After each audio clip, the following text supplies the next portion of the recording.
Hello everyone, welcome to Civil Stamp. My name is Ritu. I hope you all are very well. Guys, I have cleared my UGC NET running my masters. जून का exam आ चुका है. आज मैं बात करूंगी दिसंबर के exam की जो बहुत दूर नहीं है. क्या रणनीति अपनाएं, बिगिनर्स को कैसे स्टार्ट करना है, कैसे चीज़ों को आगे लेके जाना है, कब कहाँ कैसे पढ़ना है, आज सब कुछ मैं आपको इस क्लास में बताऊंगी. ठीक है, आज हम स्टार्ट करते हैं रणनीति.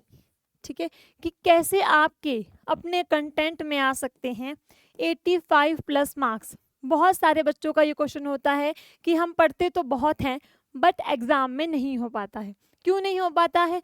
आज मैं आपको बताऊंगी कि कौन सी गलतियां नहीं करनी है. ठीक है, यस. सबसे पहले कोटेशन हो जाए कि कोई भी युद्ध रणभूमि से पहले मन भूमि में लड़ा जाता है. इसका मतलब ये है कि आपके पास अपने एग्ज़ाम की पूरी स्ट्रैटेजी होनी चाहिए. आपने कहाँ से पढ़ना है, कितना पढ़ना है, क्या टारगेट है, कैसे आपका इतना स्कोर आएगा. ठीक है, चलो. सबसे पहले आपको याद रखना है कि आप क्या स्ट्रैटेजी. ठीक है, सबसे पहले देखो आपको मेंटली प्रिपेयर होना पड़ेगा चीज़ों को लेके. अगर आप सोचोगे कि नहीं ऐसे कर लेंगे तो वैसे नहीं होगा. डिसिप्लिन बहुत ज़रूरी है. मैंने कई बार क्लासेस में कहा है कि बुक्स नेम सबके पास सेम होती है, कंटेंट सबके पास सेम होता है. डिफरेंस आता है डिसिप्लिन में, कंसिस्टेंसी में और जो आप एक्सक्यूजेस देते हैं उससे.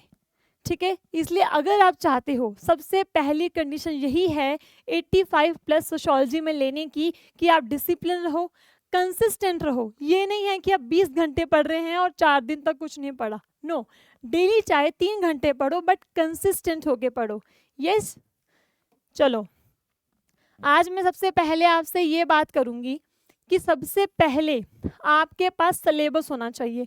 आपको इस साइट पे जाके यूजीसी की ऑफिशियल साइट पे सिलेबस मिल जाएगा. उसका प्रिंट आउट निकालो, इंग्लिश में निकालो, हिंदी में निकालो, जैसे आपको कंफर्टेबल हो. ठीक है, लैंग्वेज बैरियर नहीं आता है बट आप उस चीज़ को लेकर कंसिस्टेंस होने चाहिए. ठीक है, यस. सिलेबस का पीडीएफ होगा तो आपको पता होगा कि कौन सी यूनिट है, कहाँ से सिलेबस आना है. ठीक है, और आपके सिलेबस में आपको पता हो 10 यूनिट है. ठीक है, कितनी यूनिट है? 10 यूनिट है और 10 में से मैक्सिमम 5 और 6 यूनिट ही ऐसी हैं जो एग्ज़ाम में हर बार आती है. ठीक है, इसकी वीडियो मैं पहले आपको अपलोड कर चुकी हूँ. ओके, और सबसे इम्पॉर्टेंट है टाइम टेबल. अगर आपका टाइम टेबल ही नहीं होगा कि कब कौन सी यूनिट पढ़नी है, पहले कहाँ से स्टार्ट करना है, तो आपके एग्ज़ाम में 85 नहीं आ सकते हैं. ठीक है, सोशियोलॉजी में अगर आपको 85 स्कोर करना है उसके लिए टाइम टेबल प्रॉपरली आपके पास होना चाहिए. ठीक है, एंड दूसरी चीज़ देखो, जब हम बात करते हैं नेट के एग्ज़ाम की, स्पेशली सोशियोलॉजी में, तो उसमें 2 तरह के बच्चे आते हैं. ठीक है, एक तो वो होते हैं जो बिगिनर्स हैं. ठीक है, कौन है जो बिगिनर्स हैं? एक वो हैं जो रिपीटर्स हैं. रिपीटर्स मैं ये कहूँगी जिन्होंने नेट का एग्ज़ाम दिया था लेकिन एग्ज़ाम नहीं हुआ, या जेआरएफ नहीं हुआ, या नेट के लिए ही तैयारी कर रहे हैं वो बच्चे. और एक बिगिनर्स जिन्होंने अभी अभी ग्रेजुएट हुए हैं, इस एग्ज़ाम के लिए कोशिश कर रहे हैं. ठीक है, ये चीज़ ध्यान रखना कि दोनों के लिए स्ट्रैटेजी अलग होती है.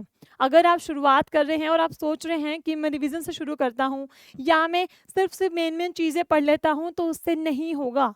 आपको प्रॉपरली बेसिक से स्टार्ट करना होगा, चीज़ों को कवर अप करना होगा. ठीक है, अभी मैं एक एक करके आपको बताऊंगी कि बिगिनर्स को कैसे तैयारी करनी है और जो बच्चे रिपीटर्स हैं उनको कैसे तैयारी करनी है. ठीक है, पहली चीज़ है PYQs. देखो, सबसे पहले आपने क्या करना है? सबसे पहले आपने देखना है जी हमारा सिलेबस क्या है, क्या कंटेंट है, कौन से टॉपिक्स हैं, कौन से एमए से मैच करते हैं, कौन से हमने शुरुआत से पढ़ रखे हैं. ठीक है, आप क्या कर सकते हो? PYQs देखो. PYQs में देखो कि कैसे पेपर आ रहे हैं, कितना एनालिसिस हो रहा है. ठीक है, कौन से टॉपिक्स पर बार बार आ रहे हैं. ठीक है, दूसरी चीज़ है आपका बुक्स नेम. देखो, आप यूजीसी नेट का अगर एग्ज़ाम देखोगे 20 से 30 क्वेश्चन आपके बुक्स नेम से ही बनते हैं. और 20 क्वेश्चन मीन्स 40 मार्क्स. 200 में से 40 मार्क्स आपके 20 क्वेश्चन से ही बनेंगे. 20 क्वेश्चन होंगे और 40 मार्क्स होंगे, और 40 मार्क्स बहुत ज़्यादा होते हैं. इसलिए मैक्सिमम वेटेज में जो मैं बात कहूँगी, पहली आ गई आपकी बुक्स नेम, दूसरा PYQs और तीसरा MCQs। MCQs चाहे आप पुराने प्रोफेसर के एग्जाम से, सेट के पेपर से, वहां से जरूर लगा सकते हैं। और लगाने कैसे हैं? Topic wise. ओके। और एक और चीज जो मैं कहूंगी, मॉक प्रैक्टिस करना। देखो मॉक इसलिए नहीं होता कि आपको कितना आता है आप तभी प्रैक्टिस करेंगे, नो।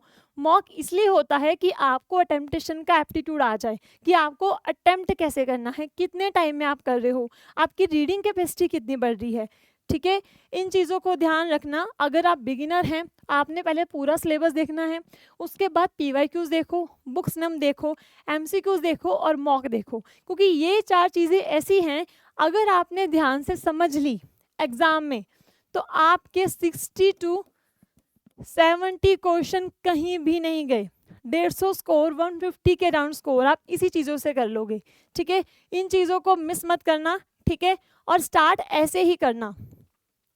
अगर आप देखो, अगर आप रिपीटर्स हो, दिसंबर के लिए तैयारी कर रहे हो, ठीक है, तो आपने क्या करना है, जितना कि आपका सिलेबस है, ठीक है, जितने आपके PYQs है, ठीक है, जितनी आपकी पेपर एनालिसिस हैं, उनको ध्यान से देखना है। ठीक है, अपने जितनी वीकनेस देखो कि कहाँ आपके क्वेश्चन नहीं बने, कहाँ आपको चीज़ें समझ नहीं आ रही है, कौन से टॉपिक में आप मिस्टेक कर रहे हैं। ठीक है, एक है रिवीजन।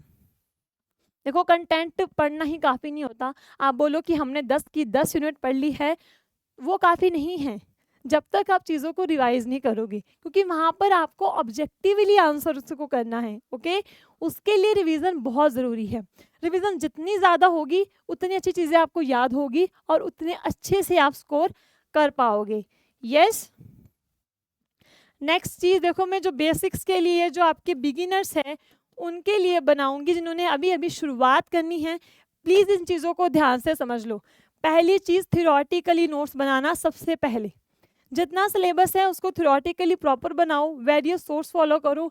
क्या को सोर्स फॉलो कर सकते हो आप? यूट्यूब से कर सकते हो, विकीपीडिया से। ओरिजिनल सोर्स यानी कि जो आपकी ओरिजिनल टेक्स्ट बुक्स होती हैं, टेक्स्ट बुक्स में कभी भी मिस्टेक नहीं होती है, इसलिए कोशिश करना कि टेक्स्ट बुक से करना। और इग्नो हो गया, विकीपीडिया में काफ़ी अच्छा कंटेंट आपको मिल जाता है। ओके, इन चीज़ों को ध्यान रखें। बुक्स नेम ज़रूर लिखें, इसके लिए चाहे अगर आप अलग से नोटबुक लगा सकते हैं जिसमें सारी बुक्स नेम ऐड करना।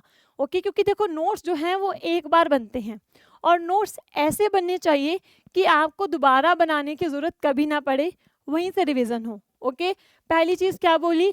थियोरेटिकली नोट्स मेकिंग करनी है। दूसरी चीज़, बुक्स नेम ध्यान से लिखना, क्योंकि ये हमेशा एग्जाम में आते हैं। ओके, ये बिगिनर्स के लिए मैं बता रही हूँ आपको। थिंकर्स के शॉर्ट नोट्स बनाना, क्योंकि 26 थिंकर है, और 26 थिंकर्स के अलावा भी बहुत सारे लगभग 30-40 थिंकर ऐसे हैं जो मेंशन नहीं किए हैं बट एग्जाम में हर बार आते हैं, इसलिए मिनिमम 26 थिंकर के तो नोट्स बना ही लेना।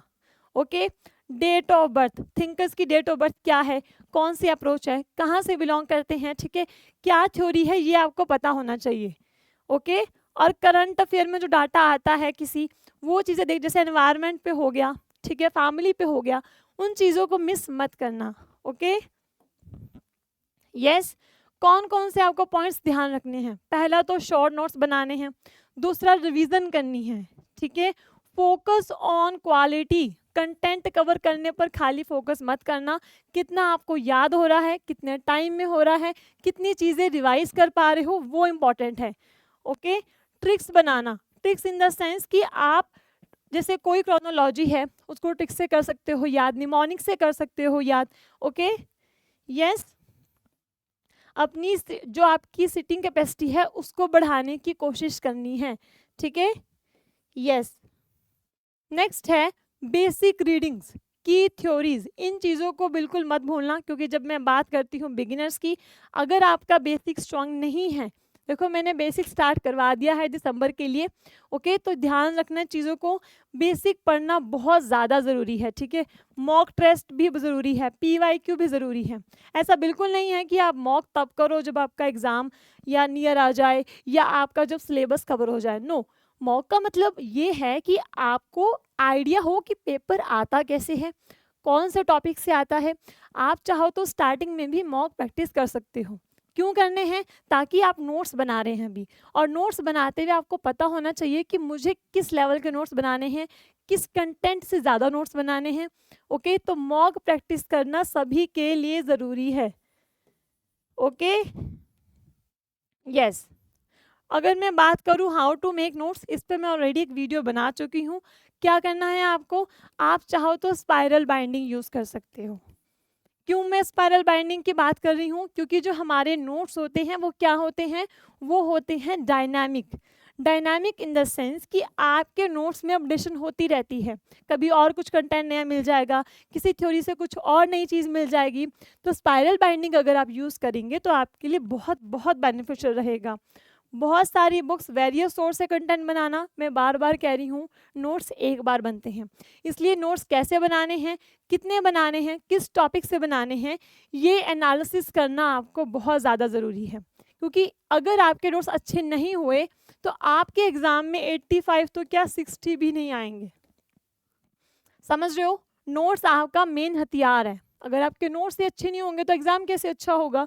ओके, सबसे इम्पॉर्टेंट चीज़ है ये। तो मैंने आपको क्या क्या समझाया? एक हो गया आपके बिगिनर्स और एक हो गए रिपीटर्स। बिगिनर्स की जब मैं बात करूंगी, प्रॉपर थियोरेटिकली नोट्स बनाने हैं, ठीक है। सोशियोलॉजी का सिलेबस डाउनलोड करना है, ठीक है, उसको प्रॉपर देखना है कि कौन से टॉपिक से ज़्यादा आ रहे हैं। इसके लिए आप PYQ प्रैक्टिसेस एंड मॉक लगा सकते हैं, ठीक है, जो कि बहुत ज़्यादा इम्पॉर्टेंट है। अगर मैं बात करूँ, आप अगर रिपीटर्स हैं, ठीक है, उनको क्या करना है? उनको सिर्फ करनी है रिवीजन, ठीक है। जो आपके नोट्स हैं उनको रिवाइज करो प्रॉपरली, निमोनिक्स के थ्रू करो, क्योंकि जिनके पास कंटेंट है उनके लिए निमोनिक्स बनाना बहुत इजी हो जाता है। ओके, तो चीज़ों को याद रखना, मैं आपको यही समझा रही हूँ बार बार। ओके, और हाँ, सबसे इम्पॉर्टेंट बात, क्या नहीं पढ़ना है। देखो, क्या पढ़ना है ये मैं आपको बता चुकी हूँ कि विकिपीडिया से पढ़ना, ओरिजिनल बुक से पढ़ना, proper theoretically notes banana. But क्या नहीं पढ़ना है ये बहुत इंपॉर्टेंट है, क्योंकि बच्चों पता है क्या होता क्या है, आजकल कंटेंट की कमी नहीं है। टेलीग्राम पे देख लो, यूट्यूब पे देख लो, कंटेंट इतना सारा है कि बहुत सारा है, ठीक है। इसलिए आपको ये ज़रूर पता होना चाहिए कि आपको कौन सी चीज़ें नहीं पढ़नी हैं। वो कैसे पता लगेगी? वो बताएंगे हम आपको कि क्या नहीं पढ़ना है। ओके, इन चीज़ों को अगर आप समझ लोगे, ये आपके लिए उतना ही बेनिफिशियल रहेगा, क्योंकि खुद को लिमिट करना बहुत ज़रूरी है। कंटेंट बहुत ज़्यादा है, ज़्यादा, मैंने कई बार बोल दिया, क्वांटिटी पे नहीं जाना है, क्वालिटी पे जाना है। अगर आपका 30% सिलेबस भी क्वालिटी वाइज बेस्ट है तो आपका अच्छा स्कोर जा सकता है। ओके, इन चीज़ों को ज़रूर ध्यान रखना, क्योंकि ये चीज़ें बहुत बार आपके एग्ज़ाम के जो मार्क्स हैं वो कम कर देती हैं। Okay, yes. और रही बात सिविल स्टाफ की, UGC नेट दिसंबर के लिए हमारा बैच लॉन्च हो चुका है, ठीक है, आप ज्वाइन कर सकते हैं। आपको इसमें सारा कंटेंट दिया जाएगा, पेपर 1 पेपर 2 का। ओके, और आपको टेस्ट सीरीज मिलेगी, ऑफलाइन लाइव क्लासेस दोनों होती हैं, ठीक है। आप चाहो तो ज्वाइन कर सकते हो, बट जो चीज़ें मैंने आपको बताई है उसको आप याद रखना। ये है हमारा कॉन्टैक्ट नंबर। ओके, और जितनी भी क्लासेस हमारी सिविल स्टाफ में होती है वो आपको कहाँ मिलेगी? सिविल स्टाफ टीचिंग एग्जाम पर। ओके, सो आई होप आपको चीज़ें समझ आ गई हो कि आपको क्या पढ़ना है, क्या नहीं पढ़ना है, कैसे पढ़ना है, थ्योरेटिकली नोट्स प्रॉपरली बनाना, ठीक है, और टेंशन फ्री होके पढ़ना, माइंड पे लोड नहीं लेना है, हार्ड वर्क करना है। ओके, तो कल मिलते हैं अगली क्लास में। Thank you so much.